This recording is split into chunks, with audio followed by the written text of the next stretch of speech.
အကြာမြင်မရှိတဲ့ပုဂ္ဂိုလ်ကြီးပြောနေတဲ့စကားကိုတဲ့မင်းတို့ဟာငါပြောပြမယ်တဲ့ဘုရားသခင်ကိုရမေကြီးကအကြာမြင်မရှိတဲ့ပုဂ္ဂိုလ်များဆိုရင်ကြောင်းကြနေကြတာကတစ်မျိုး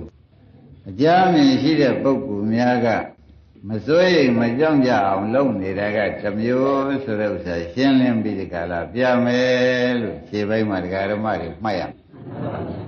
မမှန်တာတွေသိပါစီတော့လို့ဒကာကျွယ်ဒကာတစ်တို့ဘုရားကပြနော်အကြာမြင်မရှိတဲ့ပုဂ္ဂိုလ်များကစိုးရိမ်ကြတယ်အမိနဲ့သားဖနဲ့သားရှိကြတဲ့ပုဂ္ဂိုလ်များအမိဖကလည်းသာသမီများအတွက်သာသမီများကလည်းအမိဖအတွက်စိုးရိမ်ကြတယ်ဘယ်လိုများစိုးရိမ်ကြပါလိမ့်မလို့လို့မေးတဲ့အခါအကြာမြင်မရှိတော့သူတို့စိုးရိမ်လို့ဟာယခုခါများမိတွေများကြည့်ကြလောင်လို့ရှိရင်သားကွယ်သမီးကွယ်အမေနဲ့ဖေးနဲ့သားနဲ့သမီးနဲ့ကွဲရမယ်သဲကြောက်စရာကောင်းတာပဲလွန်စိုးရင်ကြောက်ကြစရာကောင်းတာပဲ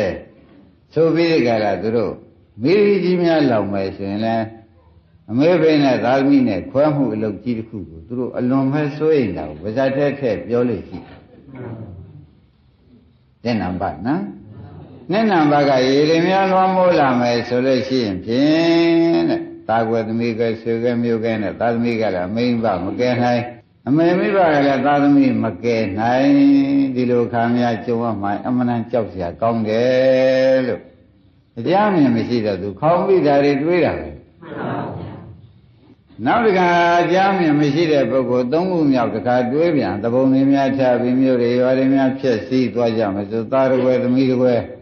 အမေတကွယ်ဖေတကွယ်နဲ့ဘုရုမကယ်နိုင်တဲ့အခါကြီးတွေရှိသေးတယ်အလွန်ကြောက်စရာကောင်းပါလားဆိုပြီးအကြမ်းမြင်မရှိတဲ့ပုဂ္ဂိုလ်များကဒါကိုပဲတွေးလို့ရှိတယ်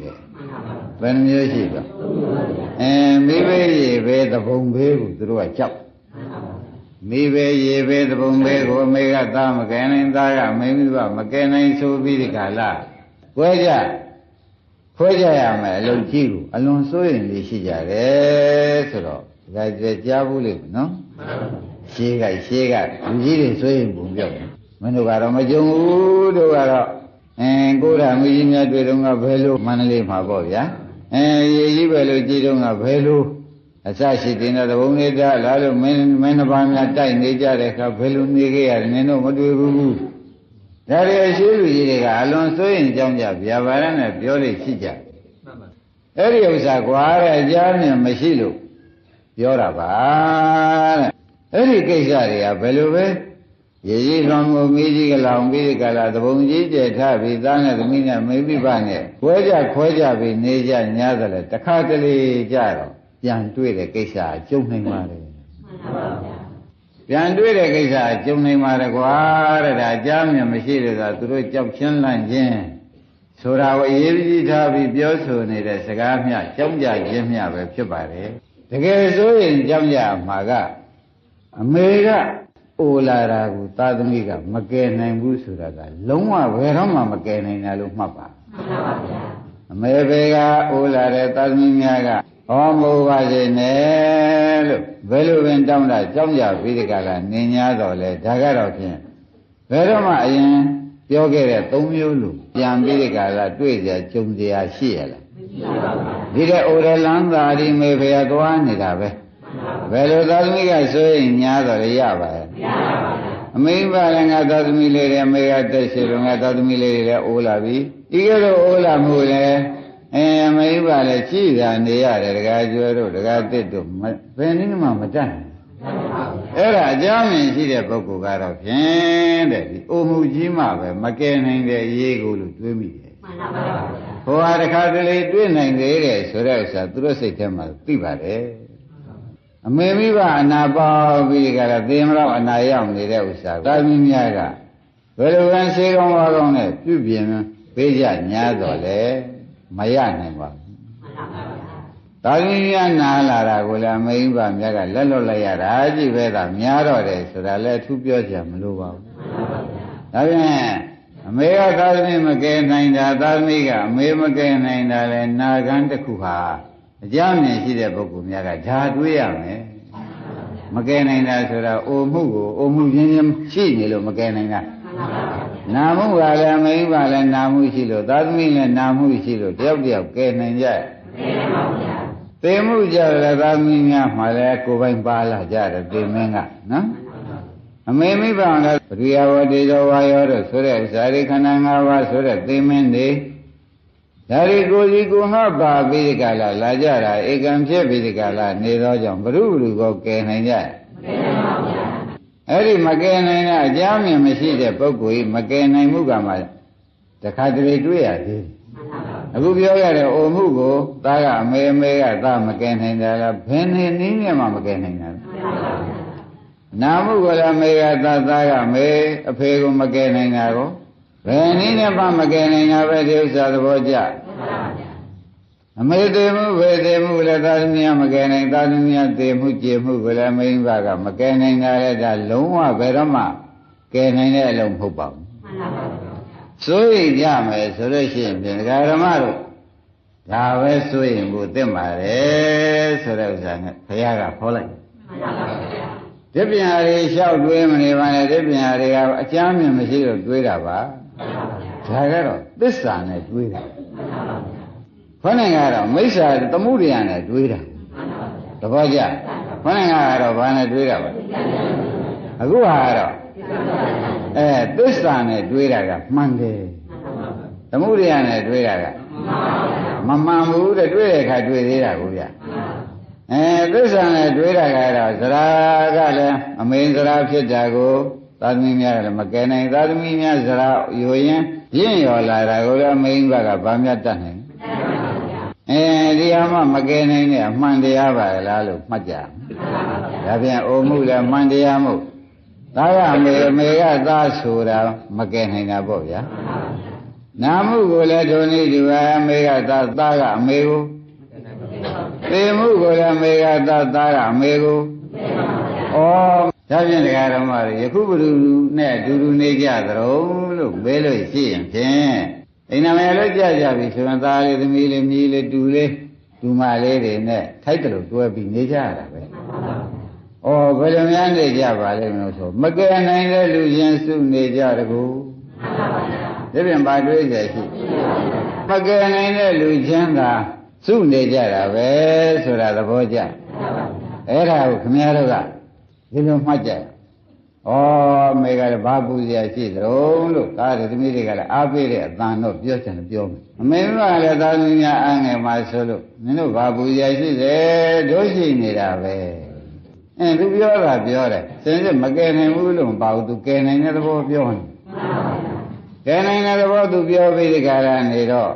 ဒကာဝန်တို့ဒကာတစ်တို့စဉ်းစားကြည့်ပါလားသူကလောကုတ္တပါလားဒကာကျွတ်ပါထင်မှလဲလောကုတ္တနော်ဟိုမိမ့်မလည်းသာသမီတွေများအကြောင်းတစ်ခုချိုးတယ်နင်တို့ဘာဘူးကြရှိလို့တော့ဒီမေရီဘေးကဘယ်မတ်တရကြည့်နေမှာမဟုတ်ဖဲပဲအစရှိတဲ့လောကုတ္တပြန်လွန်သုံးပေါ့ဗျာဒကာကျွတ်ဒီဥစ္စာကဲနိုင်လို့ပြောတာလားလောကုတ္တပြောတာသာသမီတွေကလည်းထိုးတူပဲမင်းမိဘကိုမေဖေရကြည့်ရင်ရင့်ရော်လာတော့ဘာပူဇော်ရှိသလိုတို့ကလူလားမရောက်လာတော့ပဲဆိုပြီးဒီကရာအဖေစကားတွေပြောပြနေတာအယုံကြီးယုံကြတာပဲယုံလားယုံလည်းကဲနေတာမျိုးဟုတ်ပါ့သို့တော်လည်းဒကာဓမ္မတွေကပြောတာလေတော့ကြတယောက်ကပဲ့ရွက်ဆုံးရှုံသွားပြီဆိုပြောရှာတယ်ဆိုတာလေးနဲ့များမျက်ရည်မသိနိုင်မစီးနိုင်များဖြစ်နေတဲ့ဒကာကျွယ်မြင်မှုပါလေပြောတာနားတွေကတောင်မထွက်သေးဘူးလူအနိစ္စတောင်မပါသေးဘူးသူပါရလားပြောပြီးရှုပ်တဲ့အနိစ္စတောင်အနိစ္စမထင်လိုက်သေးဘူးသူကအမှန်ပြောတာနားတွေကအခုမထွက်သေးဘူးဆိုတော့ဩဒီအတန်တောင်မှနိစ္စဖြစ်နေတယ်တခါကျွေးသမုဒိယကအနိစ္စတောင်ဘာလို့ထားလိုက်ဒါနဲ့များဒီကနေပြီးဒီကရာအဲ့ဒီနိစ္စဒိဋ္ဌိလေးနဲ့အပေများမိန်းမကရှင်းသွားတယ်မစင်ဘူးလားဒီနိစ္စရိတိကံလေးဘုရားဒီနားရမထွက်သေးဘူးဆိုလွန်းဆိုရင်လည်းပဲပေပွဲမြောက်ဝင်သွားလိုက်ပြီမှန်ပါဗျာအဲ့ဒါဘုဒ္ဓတမရှိတဲ့ပုဂ္ဂိုလ်တွေမို့တဲ့ဘုဒ္ဓတရှိတဲ့ပုဂ္ဂိုလ်တွေကြတယ်ဒီလိုတွေရသစ္စာတော့ဆိုက်တွေးရတယ်မှန်ပါဗျာအမေကသာသမီမကယ်နိုင်တာဇရာတွေပါလားသားရဲ့အိုမှုကိုမိန်းမမတတ်နိုင်မိန်းမအိုမှုကိုသားသမီးကမတတ်နိုင်ဒါမတတ်နိုင်တဲ့အချိန်ဒီစာအမြဲဆုံးပါလားအ အမှန်ဆုံးပါလားလို့တွေးကြသမှာရှင်းမလားနာမှုကောဒီတိုင်းမတွေးရဘူးသိမှုကောအဲ့တော့ကွာသစ္စာနဲ့တွေးတာအမှန်ဆုံးပါပဲသမုဒိယနဲ့တွေးတာလို့ဒီမျက်ရည်ကျပြီးအပေရောက်ဖို့ကြီးတွေးတာတွေးရင်သစ္စာဆိုင်ဆိုင်တွေးလိုက်သမှာသဘောကျဩတော့ဒါရသမီးတွေတုံးယုံရှိပြီးကြလားနေ냐ဆိုလဲဘုရုမကယ်နိုင်တဲ့တရားသုံးခုကငကူကပါလာကြတာပါလားလို့တွေးရမယ်ဒါကြွငကူကပါလာတာမဟုတ်ဘူးလားအမေဝရတာကိုဖေသာသမီးများကဗတ်တတ်တယ်သာသမီးများဩရနာရသေရာသုံးခုကိုတဲ့အမေမိဘကမတတ်နိုင်မိဘဩရနာရသေရာသာသမီးများကမတတ်နိုင်ဘာဖြစ်လို့လဲသစ္စာတရားသစ္စာတရားဆိုတာဒကာဓမ္မတွေစဉ်းစားပါအမှန်တိုင်းသွားတယ်လို့ဆုံးဖြတ်ချက်ချပါမကဲနိုင်တာသုံးခုတော့ဖြင့်သစ္စာတရားအမှန်တိုင်းလုပ်နေတဲ့အတွက်ဒကာဓမ္မတို့သားရတဲ့သူအိုလန်းကိုအိုလန်းသွားနေလို့အမေကမတတ်နိုင်ပါဘူးအမေအိုလန်းသွားနေတာလည်းသားကလည်းသစ္စာတရားဖြစ်နေတော့မဖောက်မပြန်မဲနဲ့သွားနေမှန်မှန်ကန်ကန်သွားနေတဲ့အတွက်ကောဘယ်သူတတ်နိုင်ကြအဲ့ဒီတွေးလုံးတွေးကြလို့ရှင်ဘုန်းကြီးတို့ဒကာဓမ္မတွေသစ္စာဆိုင်တယ်သစ္စာဆိုင်တယ်ဆိုတော့ဟိုမူကဒုက္ခသစ္စာတွေးလုံးကမေဃသစ္စာသွားဖြစ်ဟိုမူကတွေးလုံးကအဲ့ဒီလိုတွေးလို့ရှိရင်ဒီတွေးကိုဘုသူတ္တရှိတဲ့တွေးနဲ့တွေးကြစမ်းပါလို့ဘုရားကတွေးနည်းကိုသင်ပြပါတယ်ကောင်းပြီဒီတွေးနည်းတွေးလိုက်တဲ့အခါကျတော့ဩသားကအမေဖေမကဲနိုင်တာလဲဇရာပါကလားဗျာတိပါကလားမဆုံးနိုင်ဘူးမရဏပါလားဆုံးနိုင်ဘူးလားအဲ့ဒါလေးဟာကွာတဲ့သစ္စာဆိုင်နေတဲ့မကယ်နိုင်ဘူးလို့ဆိုကြတာလေတဲ့အမတန်မှန်ပါတယ်တွေးခြင်းဒါကိုတွေးပါသို့တော်တကယ်တမ်းကယ်ခြင်းတယ်လို့စိတ်ဆန္ဒပြင်းပြလာလို့ရှိရင်လေသားကမေကယ်ခြင်းပါတယ်မေကသာသမီကယ်ခြင်းပါတယ်သူ့အမှုနာမှုကိုလည်းကိုမကြည့်နိုင်ဘူးကိုယ်အမှုနာမှုကိုလည်းသာသမီများသိမှုကြအောင်မကြည့်နိုင်ဘူးဆိုလို့ရှိရင်ကဲနိုင်တဲ့တရားကိုတယောက်တယောက်အားပေးပြီးကြလားလောက်ကြမယ်ဆိုရလို့ရှိရင်လေရှိပါသေးတယ်လို့ပြတယ်ရှိသေးတယ်ဒကာဓမ္မတို့ရှိသေးတယ်တဲ့သာသမီများဩရဏရသေတာကိုလည်းအမိန်ကကဲကြံလို့ရှိရင်ကဲနိုင်တဲ့တရားရှိသေးတယ်သာသမီများကမိမိဘများကိုလည်းအုံမှုနာမှုသိမှုကိုဖြင့်မတွေ့မကြုံညအောင်ကဲကြပါသေးတယ်ဆိုလို့ရှိရင်ကဲနိုင်နေနည်းရှိသေးတယ်ဆိုတော့จิตတို့အားတက်เสียသိကောင်းပါလားဘာတော့လို့မေးလိုက်တဲ့အခါကျတော့အမိမိဘကသာသမီများမဲခင်7ပါးလို့လှုပ်ဆန်းกว่าဒီလိုတိုက်တွန်းရမဲခင်7ပါးလို့လှုပ်ဆန်းပါသာမယများကိုလည်းမဲခင်7ပါးလို့ဝိပဿနာပွားများဆန်းပါกว่าဆိုတော့မဲခင်7ပါးလို့ဖြစ်လာမှာပေါ့ဗျာအဲ့ဒီကဲဝိပဿနာအလုပ်တွေတိုက်တွန်းပြီးဒီကလာနေမယ်ဆိုတော့သာသမီများမှာဥပဒနာအထမြောက်သွားပြီဆိုမှဖြင့်အဟောင်းအိုမှုနာမှုသေမှုသာမတားနိုင်ရှိရတော့ပေါ့ဗျာအသက်အိုမှုနာမှုသေမှုတော့လာပါဦးမလားဩဒါဖြင့်သာသမီများကိုအမိဘများကဲခြင်းဆောင်ခြင်းယူခြင်းပါတယ်တကယ်တမ်းစိတ်ထားမြတ်မြတ်ပြီးဒီကလာတကယ်တမ်းလောကမဟုတ်ခင်းတဲ့အကျိုးစီးပွားလောအောင်လို့ရှိမယ်ဆိုမဲခင်လို့တိုက်တွန်းပေးလိုက်ပါလို့ဘုရားကဟောလိုက်အမှန်ဖို့တမ်းပါအမေမိဘတွေကိုလည်းသာသမီများကဘုရားမနာရမသေးတာကိုကျွန်တော်တို့ဖြင့်မြင်နေတာပဲကျေးဇူးရင်တယ်မို့ဒီပဇောပြောနေုံနဲ့ပြီးပြီဘူးလေအမေဖေတော်မဲခင်7ပါးလုံးနဲ့ပွားများပြီးမသေးရနိဗ္ဗာန်အာယုံပြုနိုင်တဲ့မဲခင်ကြီးရအောင်ကြိုးစားကြမ်းပါဓမ္မအမေတို့ဖေတော်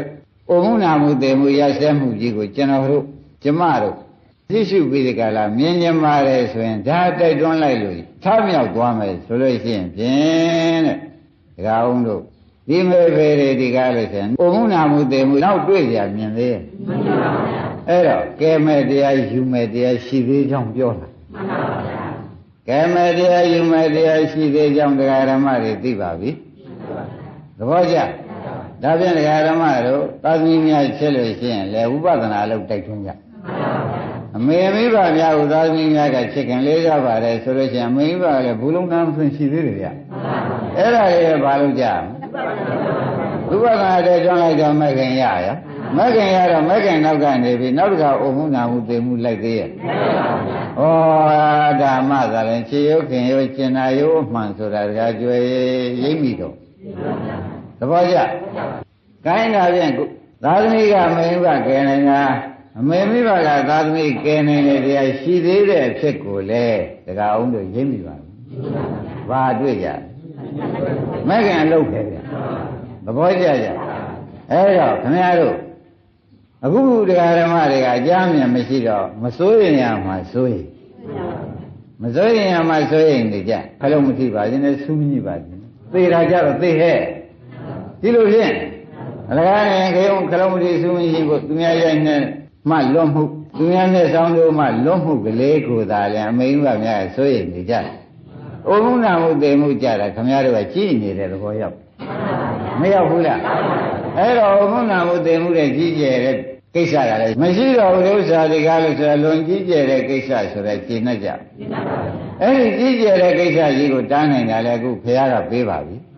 ဘာပေးထားပါလိမ့်ဥပဒနာမကင်အလုပ်လုပ်ကြ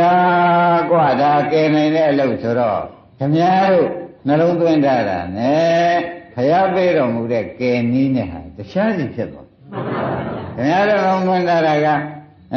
သားလေးတွေမေတ္တာပို့ရသမီးလေးတွေမေတ္တာပို့ရအမေဖေတွေသားသမီးများကမေတ္တာပို့ရပို့ရင်မှတန်းနဲ့အိုးနေပို့ရင်မှတန်းနဲ့နာပို့ရင်မှတန်းနဲ့သေခါကြီးဖြစ်သွားမဖြစ်ဘူးလားအဲ့ဒါတွေမဟုတ်ဘူးกว่าလေအဲ့ဒါကလောကုတ္တသာလေးရှိတယ်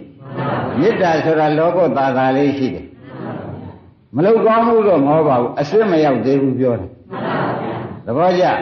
ဒါပြန်အစစ်ကိုကယ်ခြင်းယူခြင်းကြလို့ရှိရင်ဖြင့်လောကုအလုပ်နဲ့ရတန်းရပြီးဒီကလာတကယ်တမ်းအလုပ်ကိုထိုးထွင်းပြီးဒီကလာကြိုးစားလုပ်ဖို့ရဘုရားကပေးထားတော့အဲကျွဲဒါပဲတိုက်တွန်းရမယ်။တာမြများခင်ပါတယ်ကျင်ပါတယ်ကျင်ညာပါတယ်ယူရပါတယ်ဆိုရင်ဘာတိုက်တွန်းရဥပဒနာအလုပ်ခိုင်းဖို့ဗျာ။တာမြများခင်မွန်းတယ်များကျင်ညာပါတယ်ယူရပါတယ်အစရှိသည်နဲ့လောကစကားမသုံးမဲနဲ့ဩရဏရသေရမကြီးကျင်ပါဘူးဆိုလို့ရှိရင်ဘာလုပ်ရမလဲဥပဒနာလုပ်ပဲတိုက်တွန်းလို့ဆိုပြီးခိုင်းတော့ဆိုင်ရာနှစ်ဦးစလုံးတခါတည်းကာကွယ်ပြီးသားဖြစ်သာသမီကိစ္စကိုလည်းမင်းဘကကာကွယ်ပြီးသားအမေဘရဲ့ကိစ္စကိုလည်းသာသမီများကကာကွယ်ပြီးသားအဲ့ဒါမှဟဲ့တဲ့မင်းတို့ဒီကားလို့ဆိုလို့ရှိရင်တကယ်ချေရုံမှကျင်နာယုတကယ်မှန်တယ်ဆိုတာအကြောင်းကိုငါဖျားသေးချာ45ပါးနဲ့တရားဟောတဲ့ကာလပါတော့အမေကသာသမီကဲနိုင်တဲ့တရားသာသမီကအမေဖေကဲနိုင်တဲ့တရားကိုကဲနိုင်တဲ့တရားဒီတရားပဲရှာတွေ့အမေကသာသမီကဲနိုင်တယ်လည်းမကင်7ပါး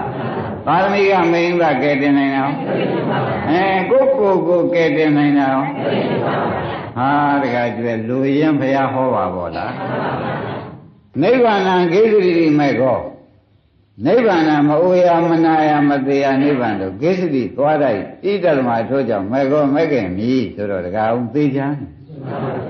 သာသမီကမေဘ7ပါးရဲ့ကံပါရဲ့ကျင်နာပါရဲ့မဲ့ခင်ယထာကိုယ်ပိုင်ရှိပြီးသူ့ဟာသူသာသွားပြီစီအဲ့ဒါခင်ဗျားတို့ချစ်ရခင်ရကျင်ရရင်ရောက်တာဘာလို့သူတို့မအိုမသေးမနာမသေးရောဆိုနိုင်ကြအမင်းဘာသာသမီတွေကိုထိုးသူပဲသာသမီများကအမင်းဘာကိုထိုးသူပဲမဲ့ခင်လို့ခိုင်းကြလို့ရှိရင်ဖြင့်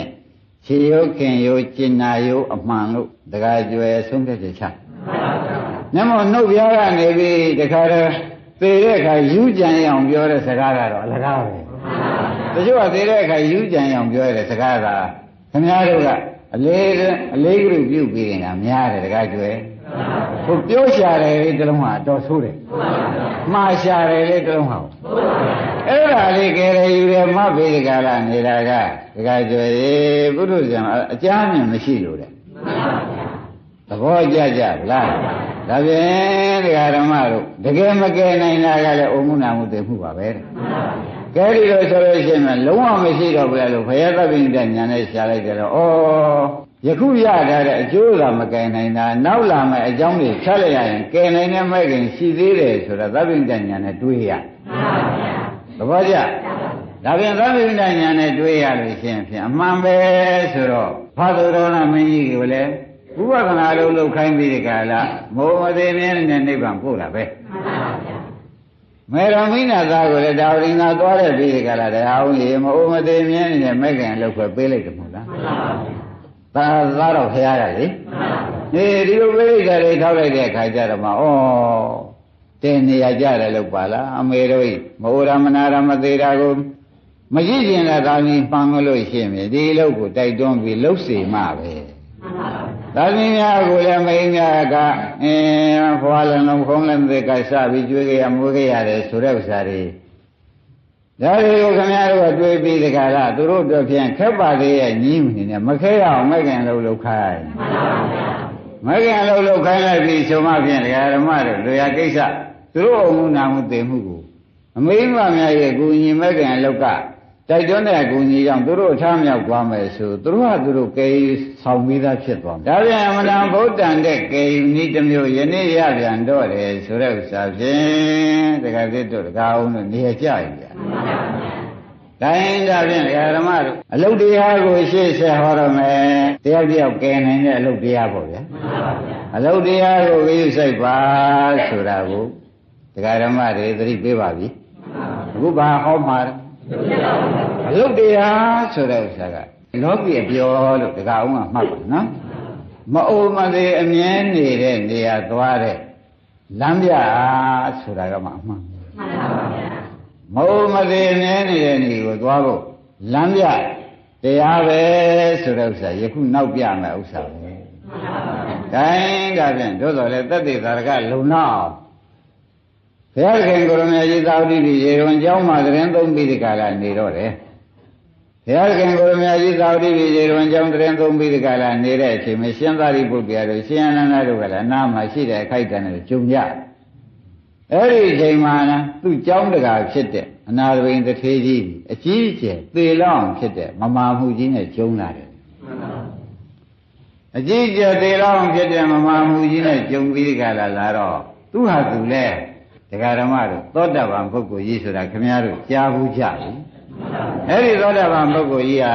အိုနာသေးကိစ္စနဲ့သူဒီဘဝကျုံပြီးကလာနေတော့ဝေဒနာတွေလည်းပြင်းပြင်းထန်ထန်နဲ့ဖြစ်နေတော့သောတာပန်လည်းဖြစ်နေတော့ဘာသရိယာတုံးဆိုလို့ရှိရင်အနာမှာသူတော်ကောင်းရှိဖို့အရေးကြီးတယ်ဒါသူစိတ်ကအောက်မေ့ဒါနဲ့သူစိတ်ကအောက်မေ့တာနဲ့သူနာရှိတဲ့စေခံတယောက်သွားကြည့်တယ်ကွာဘုရားကျောင်းတော်မှာဘုရားကိုလည်းလျှောက်ခဲ့ပါရှင်ဘုရားကြီးကျောင်းကဆွမ်းတကာဖြစ်တဲ့အနာဘင်ကလေးကြီးအဖြစ်အမှန်ပြင်းပြတဲ့ဝေဒနာကြီးနဲ့ခံစားနေရပါတယ်ဘုရားလျှောက်ခဲ့လျှောက်ပြီးဒီချမ်းမဲ့ရှင်သာရိပုတ္တရာနေတဲ့အခန်းသို့သွားရှင်သာရိပုတ္တရာနေတဲ့အခန်းသွားပြီးရှင်ဘုရားသနာတော်အဖြစ်နာဘင်ကလေးကြီးမမာတဲ့နေရာခိတ္တကြွပေးပါလို့မင်းကလျှောက်ခဲ့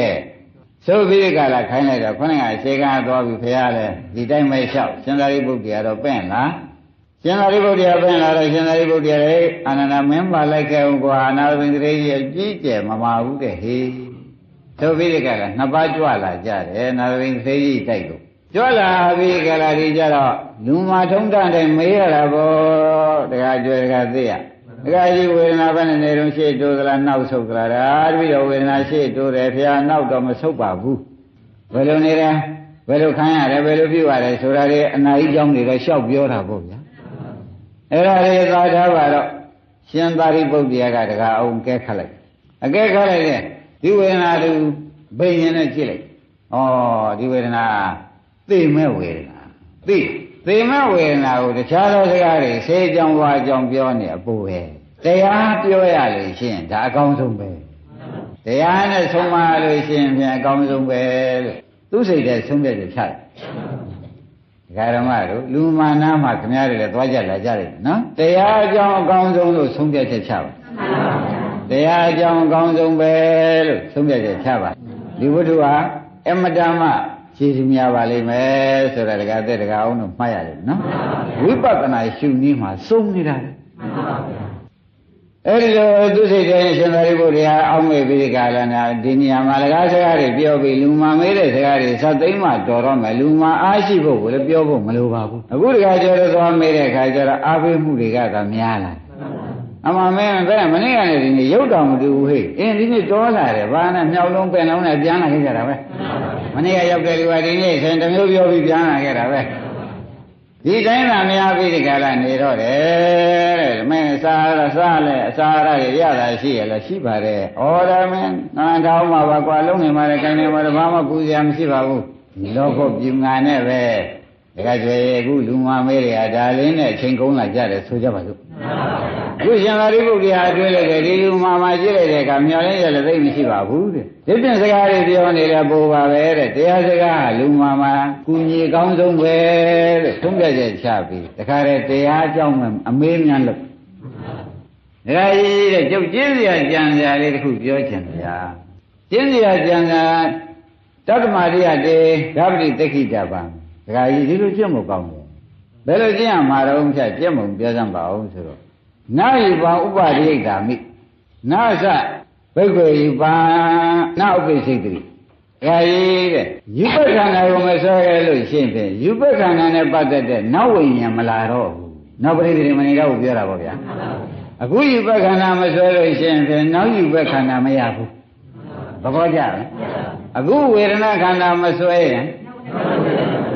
အခုသင်္ညခန္ဓာမဆွဲရင်အခုသင်္ခါရခန္ဓာမဆွဲလိုက်ရင်အခုဝိညာဏခန္ဓာမဆွဲလိုက်ရင်ဩတရားဓမ္မတို့အခုခန္ဓာ၅ပါးကိုမဆွဲလိုက်ရင်နောက်ခန္ဓာ၅ပါးမရဘူးပြောတာသိပ္ပယ်တဲ့ကောင်းတယ်အခုခန္ဓာ၅ပါးကိုမဆွဲလိုက်ရင်သဘောပါကြအခုခန္ဓာ၅ပါးမဆွဲလမ်းလို့ရှိရင်ဒါကရဟန္တာကြီးကဟောတာနော်တို့တော့ဒီလောက်ဟောတော့ဘုန်းကြီးတရားဓမ္မတွေနားလည်မှုရှိတဲ့တရားဓမ္မတွေလည်းပါပါပြီနားလည်မှုမရှိသေးတဲ့ပုဂ္ဂိုလ်တွေလည်းဘုန်းကြီးကျယ်တွန့်ပဲမဆွဲလန်းတဲ့နည်းကိုပဲပြောပါဦးမယ်မဆွဲလန်းတဲ့နည်းကိုပဲပြောပါဦးမယ်တရားဓမ္မတို့ကဲဒါဖြင့်တရားဓမ္မတို့အခုခန္ဓာ၅ပါးမဆွဲလန်းရင်နောက်ခန္ဓာ၅ပါးမရဘူးလို့သူဟောလိုက်အခုခန္ဓာ၅ပါးမဆွဲလန်းရင်နောက်ခန္ဓာ၅ပါးမရဘူး။ဩဒါဖြင့်ဒီကကျွဲတို့ကပုံမဟုတ်ပြီးဒီကလာညံဖြန့်ဖို့ကောင်းတယ်။ဩခန္ဓာဆက်ပြီးရတာ။ဘာကြောင့်ပါလိမ့်မလဲလို့ဆက်တွေးကြကြ။လက်ရှိခန္ဓာဆွဲသွားလို့လက်ရှိခန္ဓာဆွဲလို့နောက်ခန္ဓာရ။နောက်ခန္ဓာတွေဖန်မှန်ရတာဘာကြောင့်ပါလိမ့်လက်ရှိခန္ဓာဆွဲလို့ပေါ်လာပြီဒါဖြင့်သံဃာဆိုတာခန္ဓာစက်တာကိုဆိုတာပါပဲသံဃာဆိုတာစက်တဲ့ခန္ဓာဘာသစ္စာစက်တဲ့ခန္ဓာကလည်းဒုက္ခသစ္စာပဲလားအဲ့ဒီစက်တဲ့ဒုက္ခသစ္စာခန္ဓာကြီးကိုဘယ်နဲ့ကြောင့်ရပါလိမ့်မလို့မေးတဲ့အခါကျတော့လက်ရှိခန္ဓာကိုဒုက္ခသစ္စာမသိလို့ရရှာကြတယ်သဘောကျလက်ရှိခန္ဓာကိုဒုက္ခသစ္စာလို့မသိတာနဲ့နောက်ခန္ဓာဆက်ရတာဒါဖြင့်ဒကာဓမ္မတွေမှတ်เสียက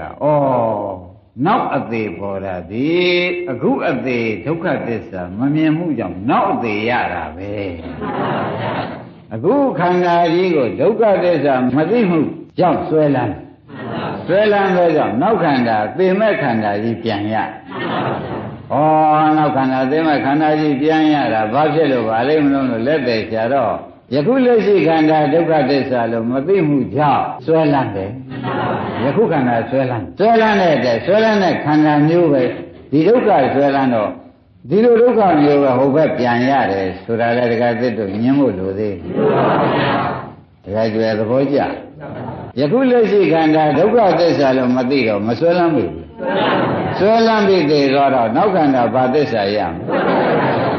ဒီခန္ဓာမဆွဲလန်းမနဲ့သိခဲ့လို့ရှိရင်နောက်ခန္ဓာဒုက္ခသစ္စာမရဘူးလို့ရှင်သာရိပုတ္တရာဟောတဲ့ဖြစ်ဟာဒကာဓမ္မတို့အလွန်တော်မှတ်သားလိုက်ပါလားဒါဖြင့်ဒီကံဘုန်းကြီးတို့ကညာလေးဝန်းလိုက်ကြတာပေါ့သစ္စာမသိဘဲနဲ့သိတဲ့အသေးဟာခန္ဓာဒုက္ခသစ္စာပြန်ရတာပါလားဒီမှာအိဗယ်ကသိချာရှင်းပါမရှင်းရသေးဘူးလားသစ္စာမသိဘဲနဲ့သိသွားတဲ့အဖြစ်ဒီနောက်ခန္ဓာဒုက္ခသစ္စာကိုပြန်ရမယ်အချိုးအစားပုဂ္ဂိုလ်တွေကပဲလို့သိချာချာမှတ်ဖို့မှန်နိုင်ရဒါဖြင့်ဘုန်းကြီးတို့ဓမ္မတွေကံကောင်းအကြောင်းသိပြီးကြလားခုကလေးဆရာတော်သမားနဲ့ဂျုံတဲ့အခါခင်ဗျားတို့ကလည်းထောင်တတ်တဲ့နားနဲ့ဆုံတဲ့အခါမှာဖြင့် ယခုခန္ဓာမဆွဲလမ်းပန်းနဲ့သိလို့ရှိရင်နောက်ခန္ဓာအပြစ်မသိဘူးလို့ကြောင်းပြန်ပြန်မှတ်စမ်းပါယခုခန္ဓာမဆွဲလမ်းပန်းနဲ့သိရင်ဖြင့်နောက်ခန္ဓာရပြစ်မသိတော့ဘူး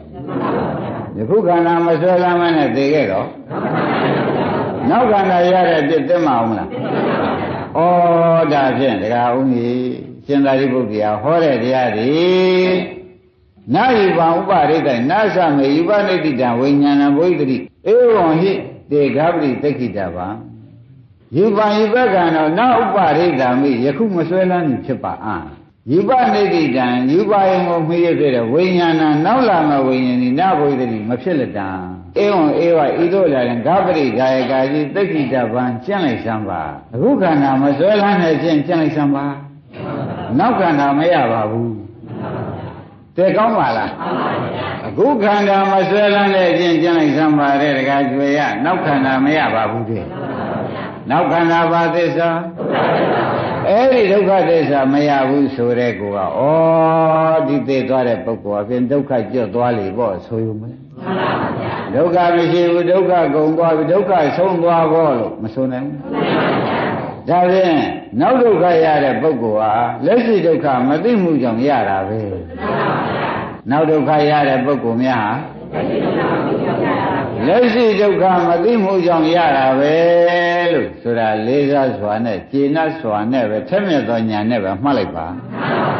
သို့တော့ဒါဒီကားလို့ရှင်ဖြင့်နားကြည့်တဲ့ပုဂ္ဂိုလ်တော့မှာတော့အမှန်တန်ရှင်းသွားပြီနားသိတဲ့ပုဂ္ဂိုလ်တွေတော့မှာဖြင့်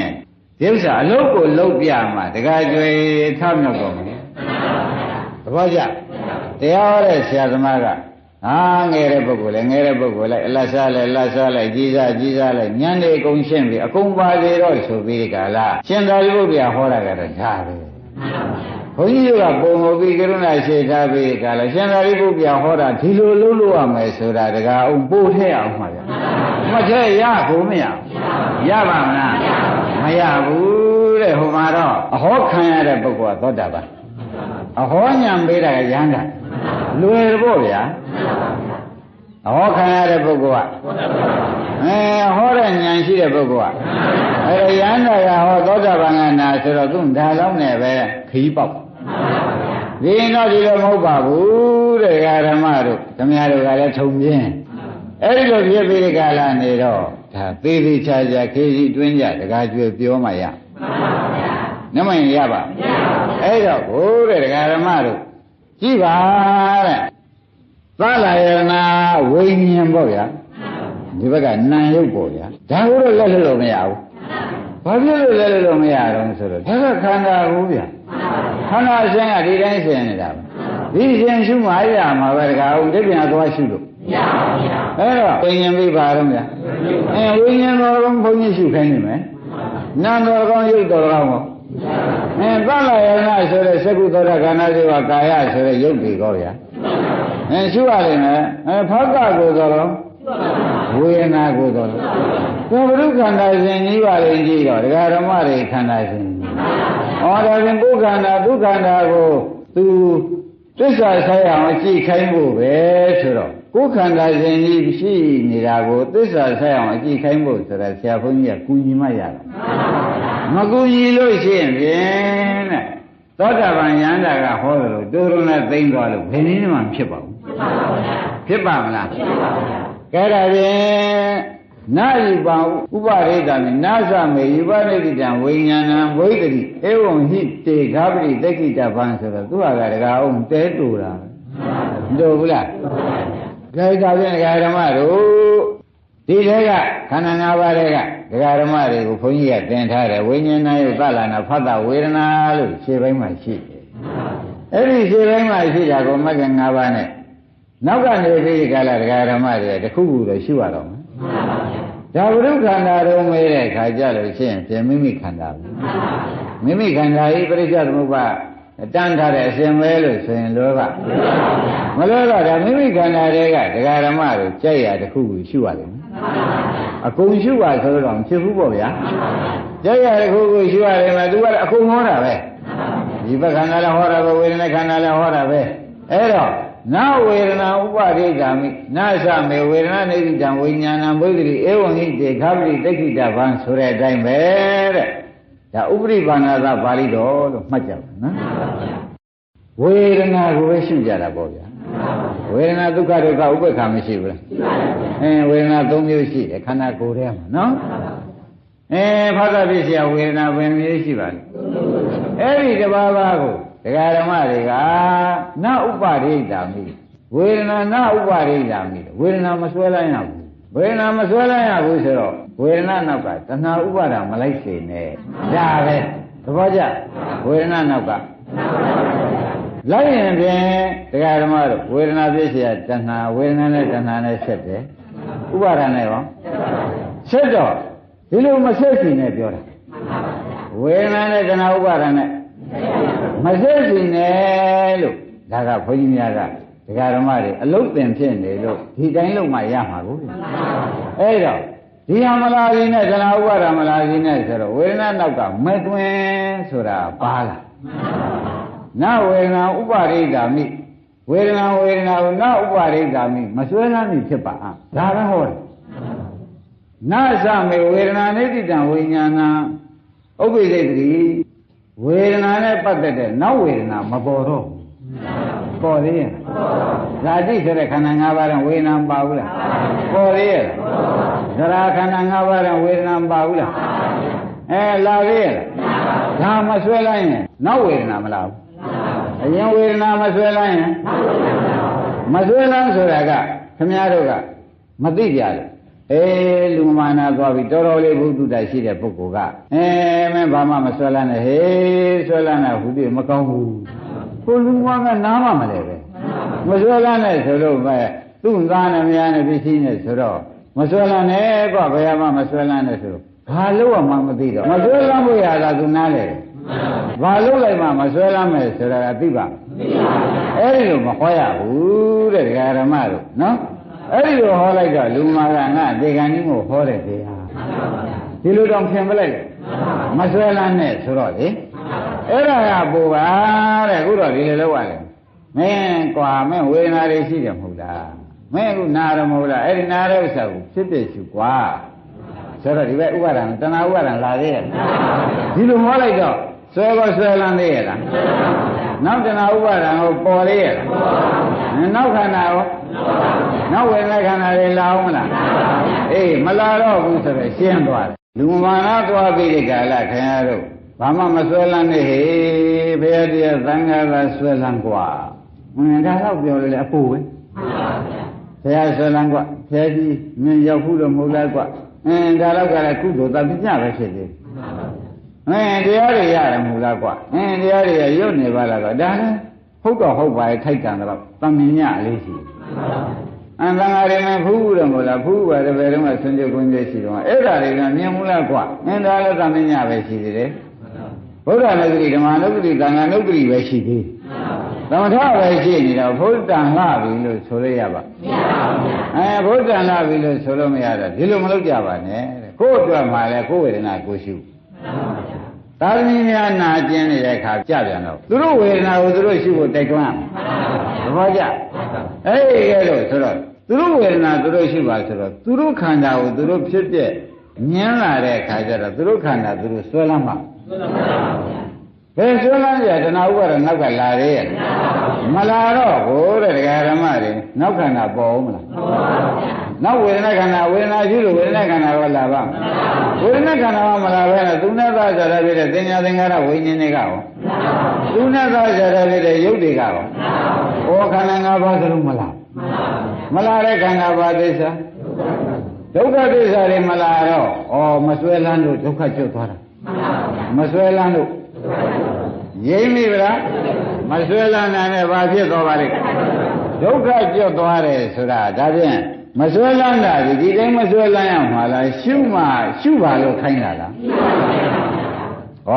ဒါဖြင့်ဒကာဓမ္မတို့ဝေဒနာရှုလို့သူခိုင်းတာဒကာအောင်ရိပ်မိဗလားဒကာကျော်ဘာလို့အောင်ဝေဒနာရှုတော့စိတ်လည်းပါပြီးသား သင်ညာသင်္ခါရတွေရုပ်လည်းကုဏသာဇာတတကွဖြစ်ဖို့ဖြစ်ပဲရုပ်တွေလည်းပါမပေါ်ဘူးလားဒါကြောင့်ခန္ဓာ၅ပါးရှုရရောက်တယ်သို့တော်လည်းဝေဒနာတုံးကပေရှုရှင်းမလားအကုန်ဆိုတော့ညာမနိုင်ဘူးညာမငုံနိုင်ဘူးညာမဝါနိုင်ဘူးညာမသိမ့်ပိုက်နိုင်ဘူးဆိုတဲ့အဓိပ္ပာယ်ရောက်သွားတယ်ဒါဖြင့်ဝေဒနာကိုမဆွဲနဲ့ဆိုတဲ့အဓိပ္ပာယ်ဒီဝေဒနာကိုရှုခင်ဗျားတို့ကဒီလိုယူလိုက်ဝေဒနာမဆွဲနဲ့ဆိုတဲ့အဓိပ္ပာယ်ဘယ်လိုယူကြဝေဒနာကိုရှုလိုက်တော့ဆွဲရတဲ့နောက်ကတဏှာဥပါဒံဟောဒါကြောင့်ဆွဲရတဲ့ကာမုပါဒံဆိုတဲ့လောဘကိုလာသေးလားဒိဋ္ဌိပါဒံဆိုတော့လောဘနဲ့တွဲနေတဲ့ဒိဋ္ဌိကိုကောင်းပါဒံသီလဝိပ္ပါဒံအတ္တဝရူပါဒံဆိုတော့ငါကိုယ်လည်းရဲ့လို့ကိုဆွဲသေးတယ်ဘာလို့ဒီလိုဝေဒနာရှုလိုက်တော့ဝေဒနာတွေဖြစ်တဲ့တည်းမြင်နေတဲ့ကနောက်ကဥပါဒံတွေအကုန်မချုပ်ဘူးဒါပြန်ဥပါဒနာပြည့်စရာကာမဘောပြည့်စရာဇာတိကဘယ်နဲ့လုံလားမလာနိုင်တော့နောက်ခန္ဓာဇာတိဒုက္ခမရပါလားမဆိုးနိုင်ဘူးလားဘယ်နဲ့ကြောင့်ပါလိမ့်မတော်လို့မေးထုတ်တော့မှဘူလလက်ရှိခန္ဓာကိုဥပါဒဏ်နဲ့မဆွဲလန်းလို့လက်ရှိခန္ဓာကိုသဘောကျကောင်းပြီလက်ရှိခန္ဓာဥပါဒဏ်နဲ့မဆွဲလန်းလို့နောက်ခန္ဓာမရသဘောကျကြဒါဖြင့်ရုပ်စာသိနည်းသင်တယ်လို့ကြဒီကကျော်ဘာသင်တာပါလဲဘုန်းကြီးကလည်းသေနည်းပဲနဲ့ကြောင့်သာသေတာလူတိုင်းမသေတတ်တဲ့လူပဲရှိမလို့ဟုတ်တယ်ခွေးတွေတော့သေတတ်တာပေါ့ပြက်တွေတော့သေတတ်တာပေါ့ရမ်းတာဖြစ်တဲ့သေနည်းတော့မသေတတ်ဘူးဒါကြောင့်သင်ရတယ်ဆိုတဲ့အဓိပ္ပာယ်လေဒီကကျော်တို့ရှင်းတော့ပါဟုတ်ဘူးလားဟောရတဲ့တိရစ္ဆာန်သေတာတွေကိုတော့ပြောလို့တရားအောင်ဖြစ်ပါကဲအခုဒါပြန်ကိုယ်ဝေဒနာကိုဖြစ်ပြရှုပြီးသေလိုက်လို့ရှိရင်ဖြင့်နောက်ကဥပါဒံချုပ်လို့ခန္ဓာသိမ့်ပါတယ်ဥပါဒံချုပ်လို့ကိုယ်ဝေဒနာကိုရှုသေးဥပါဒံချုပ်လို့ဥပါဒံကလည်းချုပ်တာလေးဥပါဒံမချုပ်ရင်လည်းမရဘူးဥပါဒံချုပ်လို့နောက်ခန္ဓာလာသေးရဲ့နောက်ခန္ဓာဘာသစ္စာဒါဖြင့်ဒီကုသုတေသွားတဲ့ပုဂ္ဂိုလ်ဟာသုတေပြီးပဲများသွားပါလိမ့်မလဲလို့တက္ကသက္ကမေးတော့သူဒုက္ခဆုံးသွားပြီဗျာသဘောကျသုတေပြီးပဲများသွားပါလိမ့်ဘယ်မှမသွားဘူးနော်ဘယ်မှမသွားဘူးဒီကကျေဘာဖြစ်သွားလဲဒုက္ခဆုံးတာဒီဘာပါလိမ့်နိဗ္ဗာန်ဆိုတာဘာတုံးလို့အောင်းမဲ့နေတယ်ဒကာဓမ္မတို့နောက်ခန္ဓာမပေါ်တော့ခန္ဓာကဒုက္ခသစ္စာအဲ့ဒီဒုက္ခသစ္စာကြီးတက္ကံတရားလုံးဒုက္ခနဲ့မခွဲခဲ့ရတာဒုက္ခနဲ့ဒီယောဂီနဲ့ခွဲသွားတာကူရှုပွားတဲ့ယောဂီနဲ့ဒုက္ခနဲ့ခွဲသွားမဆိုးနိုင်ဘူးလားဒါဖြင့်ဒကာဓမ္မတို့ဒုက္ခသိမှနိရောဓသိပါလားဒုက္ခမသိတဲ့ပုဂ္ဂိုလ်ဒုက္ခသိမှနိရောဓကြိုက်မှာဘူးဒုက္ခမှမသိတဲ့ပုဂ္ဂိုလ်ကနိရောဓကြိုက်နေမှာဒါဖြင့်လက်ရှိခန္ဓာမဆွဲဖို့အရေးကြီးဒကာဓမ္မတို့ဥပါဒဏ်နဲ့မဆွဲတဲ့ရေးဒီနိဗ္ဗာန်ရောက်ရေးဆိုနေညအဲ့ဒီလိုဟောလိုက်တဲ့အခါခန္ဓာ၅ပါးတွေလဲပြီးဟောလိုက်ရုပ်စွာဆုံးရှင်သာရိပုတ္တရာဟောလိုက်တယ်ဒကာကြီးခန္ဓာ၅ပါးတွေမဟုတ်ဘူးသေချာမှဘယ်ဘုံဘယ်ဘဝမှာလည်းမဆွဲပါနဲ့ဟောရမယ်နတ်ဘုံဘံပြမဘုံလေးပါးဒကာကြီးမဆွဲနဲ့ဥပါဒဏ်ကလာမှဆိုလို့ဘောကြဘယ်ဘုံဘယ်ဘဝမှာမဆွဲနဲ့လို့ဆိုတော့အဲ့ဒီဘုံတွေကိုလည်းမဆွဲနဲ့ဆိုတော့အဲ့ဒီဘုံတွေကိုလည်းအာယုံပြုပြီလို့ရှိရင်အဲ့ဒီအာယုံပြုမိတဲ့ဘုံတွေကိုလည်းဖြစ်ပြလုပ်ကြသဘောကျဘယ်ဘုံဘယ်ဌာနမှာမဆွဲပါနဲ့လို့ရှင်သာရိပုတ္တရာဟောပြန်တယ်တခါကျွေရတကယ်လို့ငါတော့ပြင်တော်ရင်ကရာမှာတုတ်တီတာဆွဲလိုက်လို့ရှိရင်အဲ့ဒါဖြစ်တဲ့ရှုလိုက်သဘောကျဖြစ်ဖြစ်ရှုလိုက်တော့ဟိုဘုံတွေကဖြစ်ဖြစ်ရှုတာကမဲ့ဥပါဒဏ်ကချုပ်သွားဥပါဒဏ်ကချုပ်သွားတော့ခန္ဓာကနောက်ခန္ဓာပေါ်သေးတယ်ဟိုဘုံဆွဲလိုက်ရင်ဟိုဘုံရောက်မယ်ဟိုဘုံမဆွဲလိုက်ရင်နိဗ္ဗာန်ရောက်မယ်သဘောကျဒါကြောင့်ရှင်သာရိပုတ္တရာကိုရောမြတ်ကြီးဒါတဲ့ဒကာဓမ္မတို့ဒကာကြီးဘယ်ဘုံပဲဘဝမှာလည်းမဆွဲလိုက်ပါနဲ့တဲ့ဆွဲလို့ရှိရင်ဟိုဘုံဟိုဌာနခန္ဓာပေါ်လိမ့်မယ်ဟောဖို့ဘယ်လောက်ရှင်းအဲ့တော့ဆူတောင်းယူနေကြတဲ့ပုဂ္ဂိုလ်တွေဟာဖြင့်ဒီအခုရှင်သာရိပုတ္တရာဟောလုံးနဲ့တကယ်ကမ်းလမ်းဖြစ်နေ ဖြစ်သေးဘူးလားဆူတောင်းယူတဲ့ပုဂ္ဂိုလ်တွေလေကျုပ်တယ်လေဒါဝိနာယာမနိမဂရိပရဏိမိတဝဒဝရီဘုံတို့နဲ့အကျဉ်းချင်းခံစားရပါလို့ဆိုတော့ဩမိုက်လိုက်ပြီချင်းမဆွဲလိုက်ဘူးလားဒီကဘယ်ဘုံဘယ်ဘဝမှမဆွဲလိုက်ပါနဲ့ဆွဲလိုက်လို့ချင်းအဲ့ဒီဘုံဘဝမှာသွားဖြစ်မှာကိုရှင်သာရိပုတ္တရာသိဆိုရင်ကြိုက်တော့အဲ့ဒီကဲလို့ဆိုတော့ဘုံဘဝတောင်းတယူတဲ့ပုဂ္ဂိုလ်ကြီးအမှားတကယ်ကျွယ်သိပေါ်လာဆွဲလိုက်လို့ချင်းအဲ့ဒီဘုံဘဝကြီးဒုက္ခသစ္စာခန္ဓာရမရပါဘူးလားရလိုက်လို့ချင်းဖြင့်ဩဒုက္ခသစ္စာမသိလို့ဒုက္ခသစ္စာရတယ်မနဲ့ဆိုကြဒုက္ခသစ္စာမသိလို့ဒုက္ခသစ္စာရတာပဲဆိုတာကအထူးမသိကြဘူးလားအဲ့ဒါကြောင့်ဒကာကြီးတဲ့ဒီကနေ့ဟောနေတာနော်ဘယ်ဘုံဘယ်ဘဝမှာလဲဒကာကြီးမဆွဲလိုက်ပါနဲ့ဆိုတော့အကယ်၍ဘုန်းကြီးတို့ဒကာရမတွေဘုံဘုံဒီဘုံတွေကိုရောက်ချင်တဲ့စိတ်ကလေးပေါ်လာလို့ရှိရင်အဲ့ဒီဘုံဘုံဒီဘုံကိုဖြစ်ဖြစ်ရှိပလိုက်ဟောအခုငါဆွဲလန်းနေတဲ့ဘုံကလည်းအိဋ္ဌပါလားဖြစ်ပြပါလားဒါဝိညာဉ်ကျန်ဒါဝိညာဉ်လည်းအကုန်သဗ္ဗေသင်္ခါရအိဋ္ဌပါလားဒီလိုလုပ်ပလိုက်ပါသဗ္ဗေသင်္ခါရဒုက္ခသဗ္ဗေဓမ္မအနတ္တပါလားကြားရလုပ်ပလိုက်တဲ့လုပ်လိုက်တော့ဒါကဘုံသုံးပါးကဖြစ်ပြဒီကံကြီးရှုနေတာကမဲဆိုတော့ဥပါဒကမချုပ်ဘူးလားအဲ့တော့ဟိုဘုံဟိုဒါနတွေလာသေးရဲ့မလာတော့ဘူးဆိုတော့အလွန်သေးကြသွားနောက်တစ်ခါဆက်ဟောဒကာကြီးတဲ့ကြားဘူးတာလည်းမစွဲနိုင်တော့ဟမ်လာကြမပြတွေ့ဘူးတာလည်းမစွဲနဲ့မြင်ဘူးတာလည်းမစွဲနဲ့စားဘူးတာလည်းမစွဲနဲ့နေဘူးထိုင်ဘူးတာလည်းမစွဲနဲ့အဲ့ဒါတွေလည်းမစွဲနဲ့လေစွဲရင်ဥပါဒံလာအောင်ဒိဋ္ဌသုတ္တဗုဒ္ဓပေါ့ဗျာဝိညာတဆိုတဲ့ကြားဘူးမြင်ဘူးတွေ့ဘူးတာတွေကိုလည်းတခါကြီးဖြစ်ပြတာရှုရိပ်မကြကြားဘူးတာလည်းနတ်ပြည်ကြားဘူးနတ်ပြည်ဖြစ်ဖြစ်ရှုဟုတ်လားနတ်ပြည်မြင်ဘူးရင်ရောမြင်ဘူးတော့ဖြစ်ဖြစ်ရှုလိုက်ပါနတ်ပြည်စားရစားဘူးရင်ရောစားဘူးတဲ့ဥစ္စာဖြစ်ဖြစ်ရှုဒိဋ္ဌမြင်မှုတာသုတ္တကြားဘူးတာမုတ္တဆိုတဲ့ဥစ္စာကရက်ဘူးတာတို့စားဘူးတာတို့ရှုဘူးတာတို့ပေါ့ဗျာအဲ့ဒါတွေတော့မှဖြစ်ဖြစ်ရှုပါဆိုတော့ယုံမှုချုပ်မှုတာတွေရကြလို့ရှိရင်အဲ့ဒါတွေလည်းဖြစ်ဖြစ်ရှုပါဆိုတော့ဖြစ်ဖြစ်မရှုရပါရလားပါပါဗျာသဘောကျအဲ့ဒါတွေအကုန်ဖြစ်ဖြစ်ရှုပြီးတခါကြီးနေပါလို့ခေါ်လိုက်တော့ဩအလုံးစုံဖြစ်ဖြစ်ရှုရမှာကိုလို့အနာဂတ်သိရိပ်ပြီတော့သဘောကျအလုံးစုံဖြစ်ဖြစ်ရှုရမှာကိုဘုံတွေလည်းရှုရမှာပဲစားဖို့တော့ဘုနေဖို့ထိုင်မှုတာတွေရောပေါ်လာရင်ရှုပေါ့ဗျာမပေါ်လာရင်တော့ကိစ္စမရှိပါဘူးမရှိဘဲတော့ဥပါဒနာမှာဥပါဒနာရင်ကံလာမယ်ကံလာရင်ဇာတိဇရာမရဏလာမယ်ဆိုတာကညှင်းဖို့မလိုတော့ပါဘူးလိုသေးလားအဲ့ဒါတွေဟောလိုက်တော့ဒကာကြီးကနေကြနာရင်ကြီးကနေကြနာရင်ကြီးကနေကြပြီးဒီကလာလာတော့ရှင်အနန္ဒကသူကနှုတ်ကလည်းခတ်ဆော့ဆော့နေသွားမေးဒကာကြီးသေးရမှာကြောက်လို့လားလို့သွားမေးတရားမှကြောက်လို့လားတဲ့သွားမေးတော့ရှင်ဗျာတဲ့တပည့်တော်တရားမှမကြောက်ပါဘူးသူသောတာပန်ကြီးရဲ့ဆာတရားမှမကြောက်ပါဘူးတဲ့တပည့်တော်ကဘုရားသခင်ကိုရမကြီးနဲ့နှစ်ပေါင်းစိတ်30နေခဲ့ပါတယ်ဒီတရားမျိုးကိုမနာရဘူးဒကာရမဒီတရားမျိုးကိုမနာရဘူးတဲ့အလုံးစုံဟာပေါ်ရာဖြစ်ပြရှိဆိုတဲ့တရားမနာရဘူးဗျအခုကတော့ပေါ်ရာရှိရတော့မဟုတ်ဘူးမြင်မှုတာပေါ်လိုက်ခြင်းလေကျစားဘူးတာပေါ်လိုက်အဲ့ဒါအကုန်ဖြစ်တဲ့ရှိအောင်ပဲကိုရောက်ခြင်းတဲ့ဘုံကိုပေါ်လိုက်အဲ့ဒီရောက်ခြင်းတဲ့ဘုံကိုဖြစ်တဲ့ရှိဘယ်မှမစွဲကားနဲ့ဟုတ်အဲ့ဒီလိုအကုန်ရှုခိုင်းတဲ့တရားတပည့်တော်ကမနာဘူးလို့မြေ့ကြတာပါဗျာတပည့်တော်ဘာမှသိရမှလည်းမကြောက်ပါဘူးဘာမှလည်းတပည့်တော်သိရင်ကြောက်ကြကြမရှိပါဘူးကျန်တဲ့ကတော့ဒကာအောင်ကြီးအမေတော်လွှဲသွားမလွယ်ဘူးလားသူကတရားမှကြောက်လို့ဒကာကြီးနောက်ဆုံးပြီးငိုရလားနှလုံးမသာရင်းရှိလို့ငိုရလားရှိချိန်လေးဆွမ်းအောင်မဆိုးလို့ငိုရလားဒီလိုပဲမဟုတ်ပါဘူးရှင်ဘုရားလည်းဘုရားနဲ့အစိတ်30နေခဲ့တာဒီအထောက်တကူအခုကနိဗ္ဗာန်ရောက်တဲ့တရားပြတယ်နိဗ္ဗာန်ကိုချက်ချင်းဘဝမချဘဲနဲ့ရောက်တဲ့တရားဟောတာတဲ့ဘယ်မှမပြောဘူးဆိုတော့30ပုံကုန်းနေတယ်ဘူး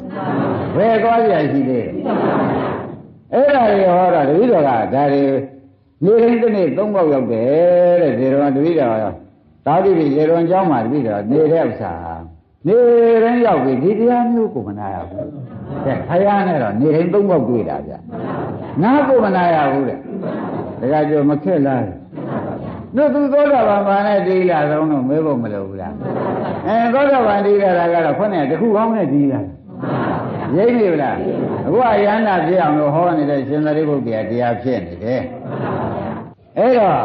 ရှင်သာရိပုတ္တရာဖြေရှာတယ်အရှင်ဘုရားတဲ့တကယ်ကြီးငိုတဲ့ဥစ္စာကဒီတရားရဟန္တာဖြစ်လာအောင်ဟောတဲ့တရားဖြစ်နေလို့တပည့်တော်ဟာနှစ်ပေါင်း30အစိတ်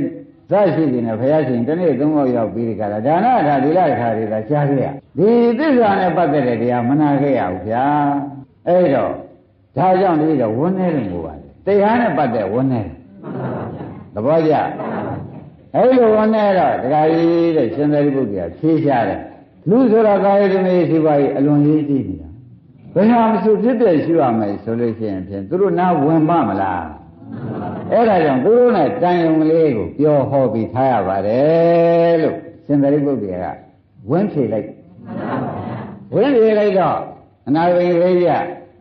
ရှင်ဘုရားတို့ဒီလိုတော့ပြောတာမှန်တော့မှန်ပါတယ်တဲ့မှန်မယ်မှန်냐ဆိုတော့အကုန်မှန်တယ်လို့တပည့်တော်ကတောင်းမခံဘူး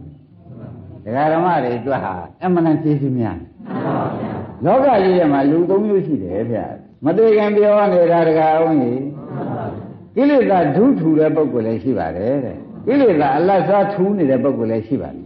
ညံပေါ်မှာဖုံးနေတာနော်ညံပေါ်မှာကိလေသာဒူကြီးဖုံးနေတဲ့ပုဂ္ဂိုလ်လည်းရှိတယ်ညံပေါ်မှာကိလေသာနှစ်ပိုင်းတစ်ပိုင်းဖုံးနေတဲ့ပုဂ္ဂိုလ်လည်းရှိညံပေါ်မှာကိလေသာသုံးပိုင်းလုံးမှာတစ်ပိုင်းလေးဖုံးနေတာရှိတယ်သုံးပုံပေါ်မှာတော့အဲ့ဒီတစ်ပုံနဲ့ဖုံးနေတဲ့ပုဂ္ဂိုလ်များဒါဟောရဟန္တာဖြစ်တယ်ဗျအဲ့ဒီလိုပုဂ္ဂိုလ်တွေရှိသေးတော့ရှင်ဘုရားတို့ဟောတယ်လေလုံးဝထူလွေးကြီးလို့ရှင်ဘုရားတို့ကပြောတဲ့အိဗယ်ရောက်နေတယ်သဘောကျကိလေသာဘယ်နှမျိုးတဲ့အလွန်ထူတဲ့ပုဂ္ဂိုလ်တစ်မျိုးလားရှားထူတဲ့ပုဂ္ဂိုလ်တစ်မျိုးအပါးစားအုပ်နေတာတစ်မျိုးညံပေါ်မှာအဲ့ဒီလိုအပါးစားအုပ်နေတဲ့ပုဂ္ဂိုလ်များအရှင်ဘုရားတို့ဒီလိုဟောတဲ့ပုဂ္ဂိုလ်မှာမရှိလို့ရှိရင်အုပ်ရနဲ့သေသွားရတော့မယ်ဘယ်လောက်နစ်နာတော့ဗျာတဲ့ဒါကြောင့်တပည့်တော်ကတော့သေရမယ့်ပုဂ္ဂိုလ်မထူပါဘူးတဲ့နာလည်းနာနေရပါဘူးအရှင်ဘုရားတို့ဟောရပါလို့သိချမှန်သဘောကျပုဂ္ဂိုလ်တွေမျိုးမျိုးရှိပါသေးတယ်တဲ့တခါကျွဲရသဘောကျနော်ဘုန်းကြီးတို့ဟောနေတယ်တကယ်နည်းနည်းတဲ့တရားကြီးပဲဟောနည်းနည်းတဲ့တရားကြီးဟောလိုက်တဲ့အခါတော့ထူတဲ့ပုဂ္ဂိုလ်လည်းပါရအလားစားရှိတဲ့ပုဂ္ဂိုလ်လည်းထိုးတဲ့ပုံကိုပါရပါပြီးတော့ပုဂ္ဂိုလ်ပိုင်းလားတခါတည်းမညံဖွညာနေပြီးတော့အညံ့တဲ့ညှောင်းတွေထွက်လာခဲ့ရဘလူကျေးဇူးရုပ်တယ်လို့ရှိသေးအဲ့ဒါကြောင့်ဘုန်းကြီးများလည်းပေပြီးကြလားတခါကျတော့တခါသိတို့တခါအောင်လို့ဟောနေတာဒီနေ့တော့ပါရသဘောကျအဲ့ဒါကြောင့်ဟောနေတယ်ဆိုတာလည်းဒကာဓမ္မတွေရိပ်မိပါပြီအဲ့တော့အခုခမည်းတော်နာရတာရိပ်မိကြပါလားဩအနာရိအစီကျေးဇူးမကင်းဘူးကျင်းလေရလားမကင်းဘူးတဲ့ရှင်ဘုရားတို့မဟောပဲမနေပါနဲ့ဒီဥစ္စာကိလေသာတို့ဟာအများကြီးထူနေတဲ့ပုဂ္ဂိုလ်လည်းရှိတယ်အလတ်စားထူတဲ့ပုဂ္ဂိုလ်လည်းရှိတယ်အပေါ်ယံဖုံးနေတဲ့ပုဂ္ဂိုလ်လည်းရှိတယ်ဒါညံပေါ်မှာနော်ညံပေါ်မှာကိလေသာအများကြီးအုပ်နေတဲ့ပုဂ္ဂိုလ်ဟာဒီများသောကိလေသာမျိုးရှိတဲ့ပုဂ္ဂိုလ်အလတ်စားကိလေသာမျိုးအုပ်နေတဲ့ပုဂ္ဂိုလ်အပါးစားအုပ်နေတဲ့ပုဂ္ဂိုလ်ရှိတယ်အပါးစားအုပ်နေတဲ့ပုဂ္ဂိုလ်များဒီတရားမနာရရင်ရှင်ဘုရားတဲ့မရှုံးဝေဘူးလားဒီလိုဥပဒနာတရားမနာရလို့ရှိရင်သူခန္ဓာစည်းပြန်ရလို့ရှိရင်နောက်ဒီအပါးစားအထူစားပြန်ဖြစ်သွားမယ်နောက်အမင်းကြီးတွေကလွဲဥမှာဘူးကြမလွဲရဘူးလားလွဲတော့အဲ့ဒီမှာအထူစားပြန်ဖြစ်သွားကြတော့နောက်ဒီပုဂ္ဂိုလ်ဟာကျွေရဲလွတ်ရဲပုံမူပြီးကွာဝေးသွားသဘောကျဥမာဗြဟ္မပြေကဆင်းပြီးကလူပြေနာပြီးဝက်ဖြစ်သွားတဲ့ဝတ္ထုတွေကြတာကဲဗြဟ္မာမှာကိလေသာတော့ပန်းတယ်ဟိုဝက်ဖြစ်သွားတော့ဘယ်နဲ့ဒီလိုကလည်းရှိသေးတယ်ဆိုတာဒကာဓမ္မတွေလည်းနှိုင်းချိန်ကြည့်ပါအနာဂိခေကြီးပြောတဲ့ဆိုတာမမှားဘူးဗျမှားရလားဒါကြောင့်ဒကာဓမ္မတို့ဒီတရားဟာနားမလဲလဲနာကိလေသာတော့ပါနားလဲလို့ရှိရင်နာပဲတပည့်ကြကိလေသာပါတာပဲကိလေသာပါပြီးတဲ့ပုဂ္ဂိုလ်ဖြစ်နေနိဗ္ဗာန်ချက်ချင်းရောက်မှာဘာမှတန်တရားမရှိတဲ့ခင်ဗျားတို့ဥစ္စာအလုံးအလုံးကျေးဇူးများတော့မယ်ဆိုတာဖြင့်တန်တရားမရှိပါနဲ့ဒါဖြင့်ခင်ဗျားတို့30ဘုံဘယ်မှမစွဲနဲ့ဆိုတာသေချာဟောတာဘယ်နဲ့ဟောရတော့လက်ရှိခန္ဓာမစွဲနဲ့လက်မဲ့ခန္ဓာမစွဲနဲ့ ဘုံဘဝတွေကိုသာဝုကဘုနေဘူးတယ်မှုတာတွေတောင်းခင်ဘူးမမှုတာတွေလေဥပါဒနာချုပ်လို့ရှိရင်ကံချုပ်လို့ဇာတိကရာမရဏချုပ်မယ်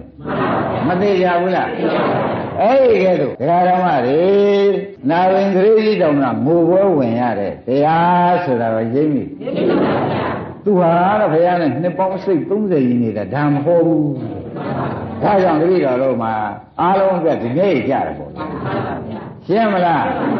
နောက်ဒီနေ့ကြပြီးဒီကာလဒီတရားနှလုံးသွင်းပြီးတုတ်တိတာသွားလိုက်ဦးမယ်တုတ်တိတာကနေပြီးဒီကာလမှာဘုရားရှိလာပြီးသူရတဲ့တရားတွေကိုဘယ်လောကကြီးထဲမှာဘယ်ဟာသာအားကိုးရရှိတယ်ဆိုတော့သူပြည်လာဟောဦးမယ်ဗျတခါကျရင်မနာဘုဒ္ဓံလိုက်မနော်ရှင်းမလားကဲဒီနေ့ဒီရင်တော်ကြလို့